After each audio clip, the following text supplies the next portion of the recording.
You know, I've spent a lot of time thinking about thinking, not in some abstract philosophical way, but in a practical sense. How do we actually know when we understand something? Because here's the strange thing. Most of us walk around believing we understand things that we don't really understand at all. Let me tell you what I mean. A few years ago, I was at a dinner party, and someone asked me to explain how a refrigerator works. Now, I'm a physicist. I should know this, right? So I started talking about thermodynamics, heat pumps, compression cycles, all the technical stuff. And then I stopped myself mid-sentence because I realized something uncomfortable.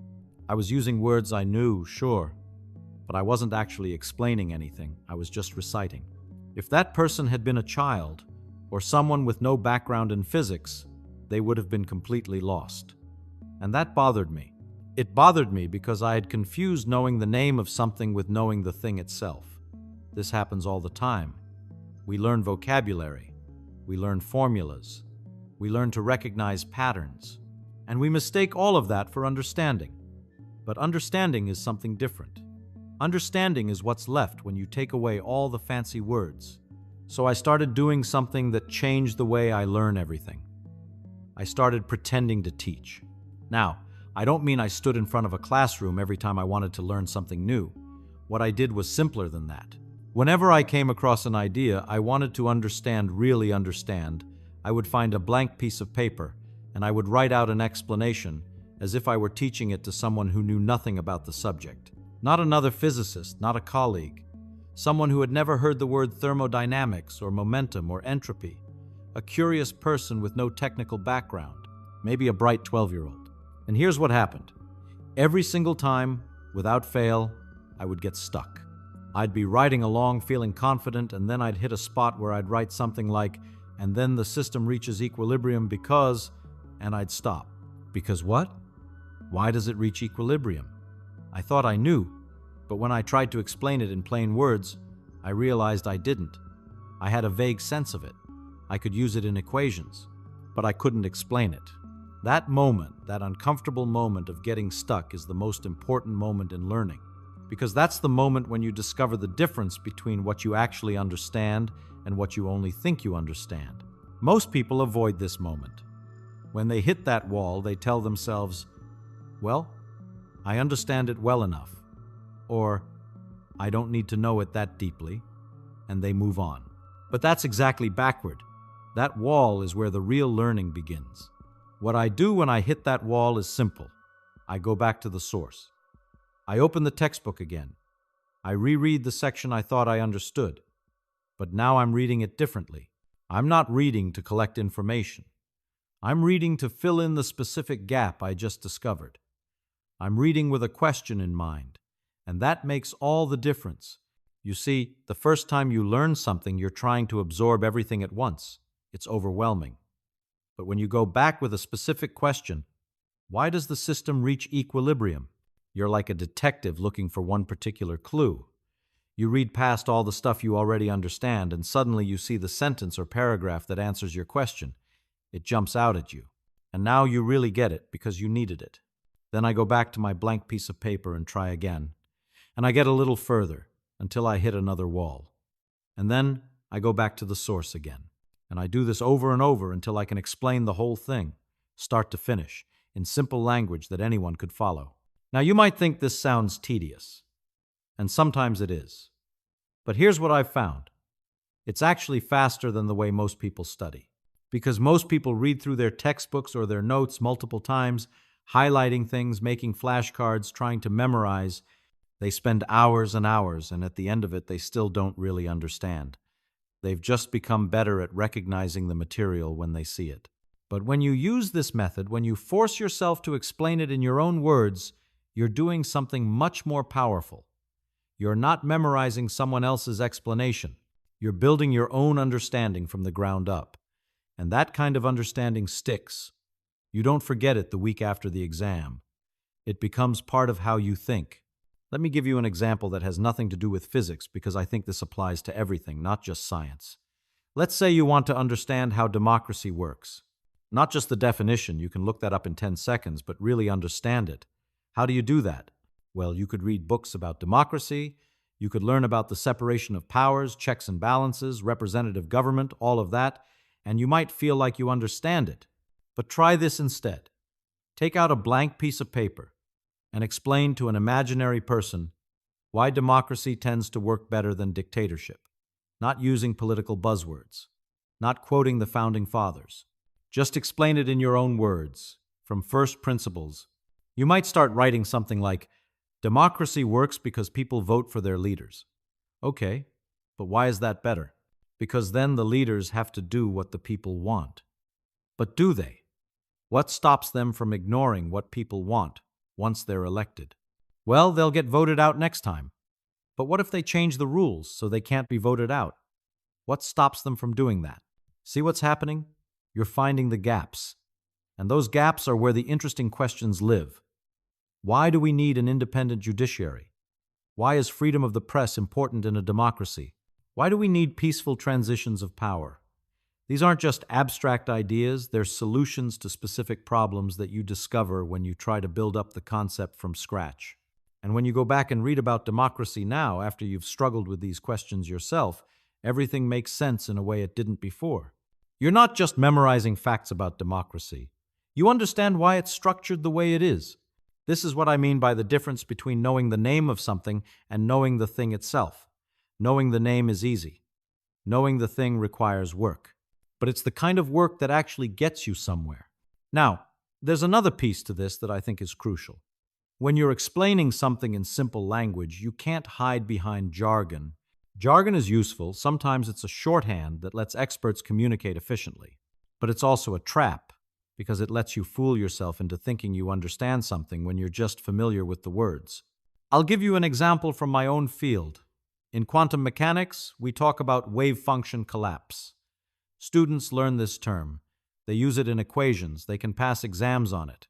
But ask them to explain what it actually means, what's really happening physically, and most of them can't, because they've learned to use the term without ever building a real mental model of what it represents.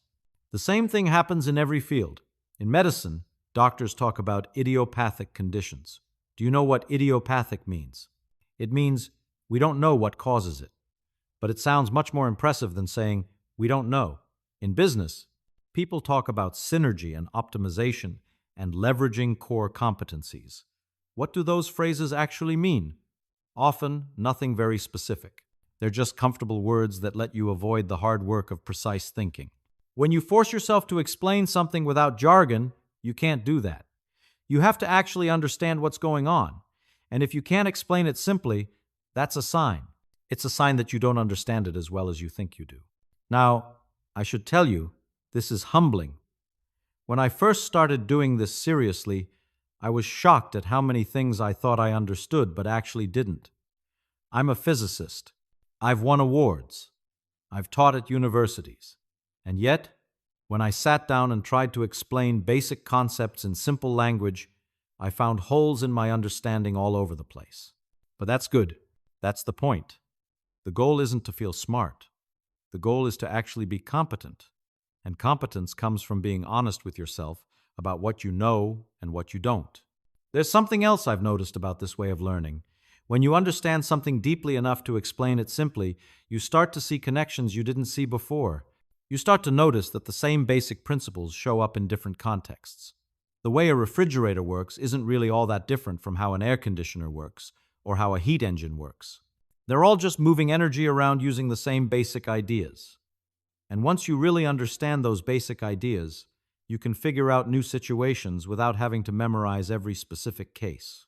This is what people mean when they talk about first principles thinking, though I don't love that phrase because it sounds fancier than it is. It's just understand the basics really well and everything else gets easier. I used to have students come to me and say, "Professor Feynman, I've read this chapter 3 times and I still don't get it." And I would ask them, "Have you tried writing out your own explanation?" Usually they hadn't. They thought reading was learning. But reading is just the first step. Understanding comes from engaging with the material, wrestling with it, trying to reconstruct it in your own mind. Sometimes they'd say, "But I don't know enough to explain it yet." And I'd tell them, that's exactly why you should try to explain it. Because trying to explain it is how you find out what you don't know. You don't wait until you understand something to explain it. You explain it in order to understand it. It's like the old saying, you don't really know something until you can teach it. But I'd go further than that. You don't really know something until you can teach it to someone who doesn't already speak your language, who doesn't already share your assumptions. That's the test. And here's what I find beautiful about this. It works for everything, not just academic subjects. You can use this to understand how your car works, or how the economy works, or how your relationship with your spouse works. Anything that's worth understanding is worth trying to explain in simple terms. Let me tell you about one more thing I've noticed. When you explain things this way, you often end up with an explanation that's different from the textbook. Not wrong, just different. You come at it from a different angle, use different analogies, emphasize different aspects, and that's fine. In fact, that's better than fine, because that explanation is yours. You built it. You understand why every piece is there, because you put it there yourself. This is the opposite of what most education does. Most education tries to give you someone else's understanding, already packaged and complete. Read this. Memorize that. Here's how to think about it. But understanding doesn't transfer that way. You can't just download someone else's understanding into your brain. You have to build your own. Think about it this way. If I wanted to teach you how to cook, I could give you recipes. I could tell you exactly what ingredients to use, exactly what temperature, exactly how long to cook it. And if you followed my instructions precisely, you'd probably make something decent. But you wouldn't really know how to cook. Because the first time something went wrong, you didn't have one of the ingredients, or your oven runs hot, or you wanted to make twice as much, you'd be lost. But if instead I taught you about how heat changes proteins, how salt enhances flavors, how fat carries aromatics, how acid balances richness, if I taught you the principles, then you could figure things out yourself. You could improvise. You could create. You wouldn't need my recipes anymore. That's what this method of learning does. It teaches you the principles. It forces you to understand how things actually work, not just what steps to follow. And here's the thing. This isn't just useful for learning subjects. It's useful for living, because life constantly throws situations at you that aren't in any textbook. New problems, unexpected challenges, things you've never seen before. And if you've spent your life memorizing other people's solutions, you're not prepared for that. But if you've spent your life understanding how to think things through from the ground up, if you've practiced breaking things down and building them back up in your own words, then you can handle novelty. You can figure things out. I think this is really what education should be about. Not filling people's heads with facts, not training them to pass tests, but teaching them how to think, how to question, how to understand, how to be honest with themselves about what they know and what they don't. And it starts with something as simple as a blank piece of paper and a willingness to admit that you might not understand something as well as you thought. That's all it takes. That willingness to be wrong, to be incomplete, to be still learning. Because here's the secret. We're all still learning. Every one of us. The smartest person in the world is still confused about most things. The difference is just that some of us admit it, and some of us pretend we're not. I spent my whole life being confused. Still am. But I've learned to be comfortable with that confusion because I know it's temporary. I know that if I sit down with a blank piece of paper and work through it step by step in simple language, eventually it'll make sense. Maybe not today, maybe not this week, but eventually. That's the real lesson here, I think. Understanding isn't magic. It's not something you're born with or without. It's just work. Patient, humble, honest work. Trying to explain something, finding where you get stuck, going back, trying again, over and over until it clicks. And when it does click, when you finally really understand something, when you can explain it clearly and simply, when you can see all the way through it, that's one of the best feelings in the world. Not because it makes you special, but because it means you've done something real. You've added something to yourself. You've grown, and you can do that with anything, at any age. You never stop being able to learn. You just have to be willing to pick up that blank piece of paper and start